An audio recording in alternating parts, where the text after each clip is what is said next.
dahil sa Philippine number 1, ilan yung bagong darating sa inyo? 16. 16 yung bago. Anong ayaw ng mga ng mga Korean? Yung hindi mo alam, tapos sasagot ka lang yes. Kahit di mo alam yun. Ay, yun yung ayaw nila. Mas gusto nila yung hindi mo alam kasi mas mag-guide ka nila. Mag-guide ka nila, tuturuan ka nila kung paano. Tapos kung malawak yung trabaho, kung malawak yung kaalaman mo, kahit isang turo lang, tapos alam mo na yung, ito siguro yung gagawin ko. So siguro yung gusto nilang gawin ko. Yun, gagawin mo. Tapos kung tama naman, sasabihin nila, Jaleso. Jaleso. Sabi nila, Jare. Pag di nila gusto yung trabaho mo, tapos mali, sikya! Sasabihin nila yan. Maririnig ko yung sikya nila. Pero kung tama yung trabaho mo, mas matutuwa sila. Mas gusto lang Koreano yun. Iba yung Koreano mag-isip. At tinanong ka nito, sasabihin nila, sabihin mo. Tapos pag dating nila, di mo pala trabaho o di mo alam, tapos nag-ne ka lang, ay, maririnig mo talaga yung sikya nila. Sikya, di mo trabaho. Sikya talaga, literal, sikya. Di sila nagsisibal. Kasi iba yung sibal nila. Yung sikya lang talaga. Parang yung sikya, mild lang yun na parang nakasanayan nila. Parang expression lang. Mild lang yun. Pero kung sibal talaga, hayop na yun. Masasabi mo talaga, sibal na yun.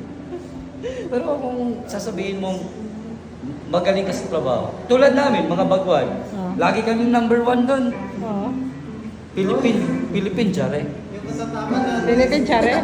Philippine Ace, number 1? Number 1. Philippine number 1. At dahil sa Philippine number 1, ilan yung bagong darating sa inyo? 16. 16 yung bagong 16, tapos nagdadalawa na sa kwarto.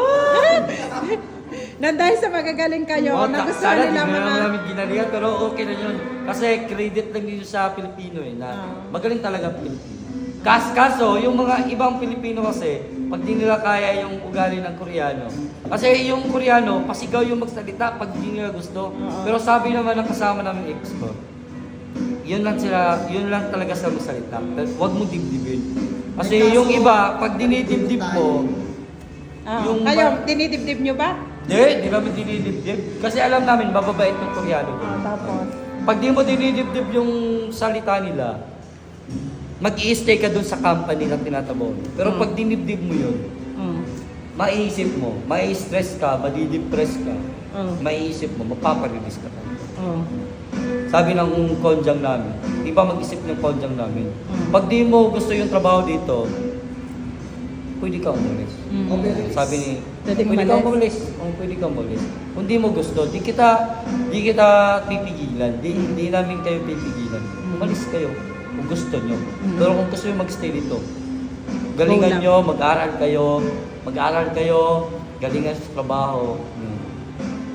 Ganun nga yung sinabi ng konjang na. Kasi yung konjang namin, mabait siya.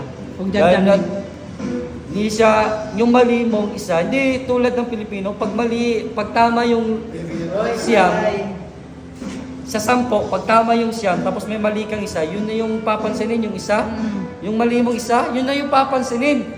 Yung tama mong siyam, wala na yun. Pero yung Koreano, pag tama ka isa, tapos mali ka sa isa, tama ka siya, ibabalance ka yun. Ibabalance. Sasabihin nila, yung dati magaling ka, bakit ngayon hindi na? Gagalingan mo na naman. Tapos bukas, di na naman. Ganun lang yung Ay, magaling ka bukas. Kahapon magaling ka, bakit ngayon hindi na? Sige, gagalingan ko bukas. Para bukas hindi na.